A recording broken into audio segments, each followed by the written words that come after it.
Good morning students. Welcome to the TSN Family online classes class second. आज हम पाठ्य पुस्तक नीलमणि में से चैप्टर नंबर 14 का दोहरान करेंगे, जो कि एक पोयम है, आपकी कविता है कोयल। इसमें कोयल की बारे में बताया गया है। कोयल की मीठी वाणी व उसकी अन्य विशेषताओं का सुंदर वर्णन इस कविता में किया गया है। तो देखते हैं क्या सुंदर वर्णन इस कविता में किया गया है। काली काली कोयल है, पर कितनी मीठी बोली है।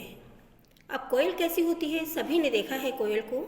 कोयल कैसी होती है, काले रंग की होती है, लेकिन इसकी जो बोली होती है, इसकी जो वाणी है, जब ये बोलती है तो वो कानों में कितना रस घोल देती है, कितने प्यार से बोलती है, कितना मीठा मीठा लगता है। इसने ही तो कूक कूक कर आमों में मिश्री घोली है। यानी कि इस पोयम में, इस कविता में आपको कोयल और आमों से जुड़ी हुई कुछ बातें बताई जाएंगी। इसमें इसने ही तो कूक कूक कर आमों में मिश्री घोली है, यानी कि कवि का कहना है, कवियत्री सुभद्रा कुमारी चौहान जिन्होंने ये कविता लिखी है, उनका कहना है कि जब कोयल कूकती है तो उसके कूकने से ही ये जो आम इतने मीठे मीठे हो जाते हैं, उसके कूकने से आमों में मिश्री घोली है, यानी कि आमों में मिठास भरती है। यह आम जो अभी लगे हैं खट्टे खट्टे हरे हरे। यह जो आम लगे हैं, आमों का सीज़न है। आप भी इमेजिन कीजिए, आमों का सीज़न आ गया है, पेड़ों पर बोर आ चुकी है। वाइट वाइट बोर बहुत खूबसूरत लगती है, और जब उसमें छोटी छोटी अम्बियाँ निकलने लगती हैं वो और भी अच्छी लगती हैं। झुंड में एक गुच्छे के टाइप में जो अम्बियाँ आती हैं, और फिर वो धीरे धीरे बड़े होते होते हरे आम बन जाते हैं। यह आम जो अभी लगे हैं खट्टे खट्टे हरे हरे, यानी कि आम जब हरे होते हैं, अभी उस कोयल कूकी नहीं है, है ना। कोयल नहीं कूकी है, इसलिए आम जो हरे हरे हैं वो खट्टे खट्टे हैं। जब कोयल कूकने लगेगी तो आमों में क्या हो जाएगा, मिठास भर जाएगी, है ना। तो अभी आम जो तैयार हो रहे हैं, जो थोड़े बड़े हो रहे हैं, छोटे छोटे आम से बड़े बड़े आम हो रहे हैं, तो वो भी कैसे हैं, हरे हरे रंग के हैं और खट्टे खट्टे आम हैं। कोयल कूके की हो जाएंगे पीले पीले रस भरे भरे। जब कोयल कूकेगी तो ये आम कैसे हो जाएंगे, पीले पीले और रस से भरे हुए ये आम हो जाएंगे, ये आम पक जाएंगे। हमें देखकर टपक पड़ेंगे, हम खुश होकर खाएंगे। यानी कि जब ये आम, हालांकि ऐसा कभी होता नहीं है कि आप आमों के पेड़ की तरफ देखें और आम झड़ता हुआ आपकी गोद में आ गिरे, ऐसा नहीं होता है। फिर भी ये तो पोयम है ना, कविता है, कवित्री के कुछ इमेजन्स हैं, उसकी कुछ सोचें हैं जो हमको बताई जा रही हैं। हमें देखकर टपक पड़ेंगे, यानी कि हम जब बाहर निकलेंगे या आम हमें देखेंगे और टपक पड़ेंगे, यानी कि नीचे आ करेंगे, और हम खुश होकर इन आमों को लेंगे और खा लेंगे। ऊपर गाएगी कोयल, हम नीचे उससे बुलाएंगे। ये जो कोयल रानी है, ये आम के पेड़ पर बैठकर गाएगी, और जब हमको मीठे मीठे आम खाने के लिए मिल रहे हैं तो हमको कितना अच्छा लगेगा, कितना मज़ा आएगा इन आमों को खाते हुए। तो कोयल तो ऊपर पेड़ पर बैठी गा रही है, लेकिन हम उसे कहाँ बुलाएंगे, क्योंकि हमको मीठे मीठे आम मिले हैं ना उसकी वजह से, क्योंकि कोयल ने कूका है, इसीलिए आमों में मिश्री घुल गई है, आमों में मिठास आ गई है। तो हम क्या कहेंगे, कोयल को अपने पास नीचे बुलाएंगे। कोयल कोयल सच बतलाओ, क्या संदेशा लाई हो। हे कोयल, अब तुम हमें सच सच बता दो, तुम क्या संदेशा लाई हो, कहाँ से तुम आई हो, और हमारे लिए क्या संदेशा लाई हो, हमको कौन सी खबर सुनाना चाहती हो, कौन सा समाचार हमको देना चाहती हो। बहुत दिनों के बाद आज फिर इस डाली पर आई हो, यानी कि आमों का सीज़न नहीं था तो कोयल भी कहाँ से आती। अब आमों का सीज़न आया है, कोयल का भी कूकना शुरू हो गया है। जब आमों का पकने का समय आ गया है तो कोयल भी कूकेगी, क्योंकि उसको, वो भी तो थोड़ा सा बहुत आमों को चखती होगी ना, उसको भी तो अच्छे लगते होंगे आम।